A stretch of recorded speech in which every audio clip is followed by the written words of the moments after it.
സ്വയംഭരണ ദ്വീപായ തായ്വാനിലെ സൈനിക താവളങ്ങൾക്ക് ആതിഥേയത്വം വഹിക്കുന്ന തീരദേശ നഗരങ്ങൾക്ക് സമീപം ചൈന സൈനിക അഭ്യാസങ്ങൾ നടത്തുന്നുണ്ടെന്നും തായ്വാൻ ആരോപിക്കുകയാണ്. ഇപ്പോൾ ഷൂട്ടിംഗ് പരിശീലനത്തിനായി ചൈനീസ് സൈന്യം പ്രദേശത്ത് ഒരു ഡ്രിൽ സോൺ സ്ഥാപിച്ചിട്ടുണ്ടെന്നും വെളിപ്പെടുത്തിയിരിക്കുകയാണ് ചൈനയുടെ വിദേശകാര്യ മന്ത്രാലയം. ഇത് തായ്വാനിൽ ഭീതി ഉണ്ടാക്കുകയാണ്. ദ്വീപിന് പുറത്ത് 32 സൈനിക വിമാനങ്ങളും നിരവധി യുദ്ധക്കപ്പലുകളും കണ്ടെത്തിയതായിട്ടും ഏകദേശം 40 നോട്ടിക്കൽ മൈൽ പ്രദേശത്ത് ചൈന ഒരു അഭ്യാസം നടത്തിയതായിട്ടുമാണ് നേരത്തെ തായ്വാൻ വെളിപ്പെടുത്തിയിരുന്നത്. ഇതിന് പിന്നാലെയാണ് സംഭവത്തിൽ ഒരു സ്ഥിരീകരണം ചൈന നടത്തുന്നതും. ഇതിൽ ചങ്കെടുപ്പിലായ തായ്വാൻ ഭരണകൂടം എന്തായാലും തങ്ങളുടെ പ്രതിരോധ സേനയെ പ്രദേശത്ത് വിന്യസിപ്പിച്ചിരിക്കുകയാണ്. ചൈനയുടെ സൈനിക അഭ്യാസങ്ങൾ അന്താരാഷ്ട്ര വിമാനങ്ങളുടെയും കടലിലെ കപ്പലുകളുടെയും സുരക്ഷയ്ക്ക് ഉയർന്ന തോതിലുള്ള അപകടമുണ്ടാക്കി എന്നാണ് തായ്വാൻ അവകാശപ്പെടുന്നത്. സംഭവത്തിൽ ചൈന മാപ്പ് പറയണമെന്നും തായ്വാൻ ആവശ്യപ്പെട്ടിരുന്നു. എന്നാൽ ഓസ്ട്രേലിയക്കും ന്യൂസിലാൻഡിനും ഇടയിലുള്ള ടാസ്മാൻ കടലിൽ നടത്തിയ സൈനിക അഭ്യാസങ്ങൾക്ക് ചൈന ക്ഷമാപണം നടത്തേണ്ട ആവശ്യമില്ല എന്നാണ് ഓസ്ട്രേലിയയിലെ ചൈനയുടെ അംബാസിഡർ തുറന്നടിച്ചിരിക്കുന്നത്.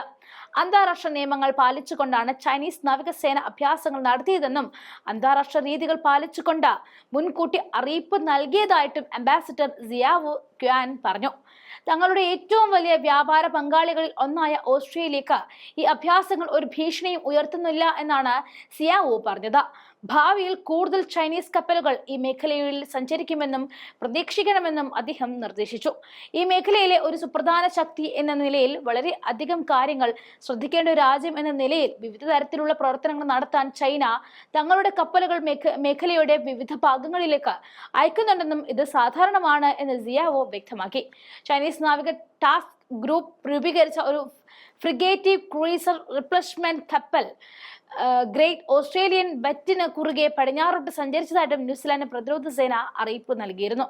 അന്താരാഷ്ട്ര ജലാശയത്തിലാണ് അഭ്യാസങ്ങൾ നടന്നത് എന്നും ചൈന ഒരു സമുദ്ര നിയമങ്ങൾ ലംഘിച്ചിട്ടില്ല എന്നും ഓസ്ട്രേലിയൻ പ്രധാനമന്ത്രി ആന്റണി അൽബനീസും അവകാശപ്പെട്ടു. അതേസമയം തായ്വാനിലേക്കുള്ള ആയുധ കയറ്റുമതി തുടരുന്നതിന് അമേരിക്കക്കെതിരെ ശക്തമായ വിമർശനമാണ് മന്ത്രിസഭാ യോഗത്തിൽ ചൈനീസ് വിദേശകാര്യ മന്ത്രാലയ വക്താവ് ലിൻ ജിയാൻ അഴിച്ചുവിട്ടത്. ചൈനയിൽ നിന്നുമുള്ള സാധനങ്ങൾക്ക് തിരിവ് ഏർപ്പെടുത്തിയിട്ടും അതിൽ കടന്നുള്ള നിക്ഷേപം ഉൾപ്പെടെ ചൈനയുമായി നല്ല ബന്ധം പുലർത്താനാണ് താൻ ഉദ്ദേശിക്കുന്നതെന്നും ട്രംപ് പറഞ്ഞിരിക്കുന്നത്. ഇത് തായ്വാനിൽ കൂടുതൽ ഭീതി ഉണ്ടാക്കുകയാണ്. ചൈനയുടെ പരമാധികാര അവകാശങ്ങളെ തായ്വാൻ ശക്തമായിട്ട് എതിർക്കുന്നുണ്ട്.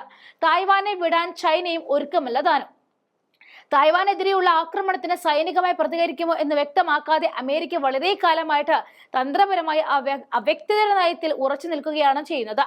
ചൈന ആക്രമിച്ചാൽ അമേരിക്കയുടെ സൈന്യം തായ്വാനെ പ്രതിരോധിക്കുമെന്ന് പറഞ്ഞുകൊണ്ട് ട്രംപിന്റെ മുൻഗാമിയായ ജോ ബൈഡൻ തന്റെ അധികാരകാലത്ത് വ്യത്യസ്തമായ ഒരു സമീപനമാണ് സ്വീകരിച്ചത്. ജപ്പാൻ, ദക്ഷിണ കൊറിയ, ഫിലിപ്പീൻസ് തുടങ്ങിയ അമേരിക്കയുടെ ഔപചാരിക പ്രതിരോധ ഉടമ്പടി പങ്കാളിത്തത്തിന് വിരുദ്ധമായിട്ട് തായ്വാനെ സംബന്ധിച്ച് അമേരിക്ക വളരെ കാലമായിട്ട് ഇതേ നയം തന്നെ നിലനിർത്തി വരുന്നു. ചൈനയിൽ നിന്നും ഒരു ആക്രമണം ഉണ്ടായാൽ തായ്വാനെ പ്രതിരോധിക്കാൻ അമേരിക്ക സഹായിക്കുമോ എന്ന ചോദ്യത്തിനുള്ള ട്രംപിന്റെ മൗനം അതിനുള്ള തെളിവാണ്. അമേരിക്ക ഉൾപ്പെടെയുള്ള മിക്ക രാജ്യങ്ങളും തായ്വാനെ ഒരു സ്വതന്ത്ര രാഷ്ട്രമായി അംഗീകരിക്കുന്നില്ല. എന്നാൽ സ്വയംഭരണ ദ്വീപ് ബലപ്രയോഗത്തിലൂടെ പിടിച്ചെടുക്കാനുള്ള ഏതൊരു ശ്രമത്തെയും അമേരിക്ക എതിർക്കുകയും ആയുധങ്ങൾ നൽകുകയും ചെയ്യും. നൂതന ചിപ്പുകളുടെ ആഗോള കേന്ദ്രമായ തായ്വാൻ ലോകത്തിലെ ഏറ്റവും വലുതും വിജയകരവുമായ ചിപ്പ് കമ്പനിയായ തായ്വാൻ സെമികണ്ടർ മാനുഫാക്ചറിംഗ് കമ്പനിയുടെ ആസ്ഥാനമാണ്. അമേരിക്കയിൽ 2 പ്ലാന്റുകൾ നിർമ്മിക്കുന്നതിനായിട്ട് TSMCക്ക് ബില്യൺ കണക്കിന് ഡോളർ ഗ്രാന്റുകളും സബ്സിഡികളും ബൈഡൻ അനുവദിച്ചിരുന്നു. എന്നാൽ ഇതിന് വിപരീതമായിട്ട് തായ്വാൻ അമേരിക്കയുടെ ചിപ്പ് വ്യവസായത്തെ ദുർബലപ്പെടുത്തുന്നു എന്ന് ആരോപിച്ച ട്രംപ് അമേരിക്കയിൽ ഉൽപാദനം നടത്താത്ത കമ്പനികൾക്ക് താരിഫ് ചുമത്തുമെന്ന് ഭീഷണിപ്പെടുത്തി. തായ്വാൻ സംസ്ഥാനങ്ങളിൽ ഉൽപാദനം നടത്തുന്ന ടെക് കമ്പനികൾക്ക് അമേരിക്കൻ ഭരണകൂടത്തിന്റെ സബ്സിഡികൾ ആവശ്യമില്ല എന്നാണ് ട്രംപ് പറഞ്ഞത്. ട്രംപിന്റെ ഈ സമീപനം തായ്വാൻ, ദക്ഷിണ ചൈന കടൽ തുടങ്ങിയ സംഘർഷ കേന്ദ്രങ്ങളിൽ ആകസ്മികമായി സംഘർഷം രൂക്ഷമാക്കാനുള്ള സാധ്യത വർദ്ധിപ്പിക്കുന്നുണ്ടെന്നും വിദഗ്ധർ അഭിപ്രായപ്പെട്ടു. തായ്വാൻ തങ്ങളുടെ GDPയുടെ 10% പ്രതിരോധത്തിനായി നീക്കിവെക്കണമെന്നും ട്രംപ് പ്രസ്താവിച്ചിരുന്നു. നിലവിൽ ദ്വീപ് ഏകദേശം 2.4% മാത്രമാണ് ചെലവഴിക്കുന്നത്. യൂറോപ്യൻ രാജ്യങ്ങളാകട്ടെ ഭൂരിഭാഗവും അതിൽ താഴെയാണ് ചെലവഴിക്കുന്നത്.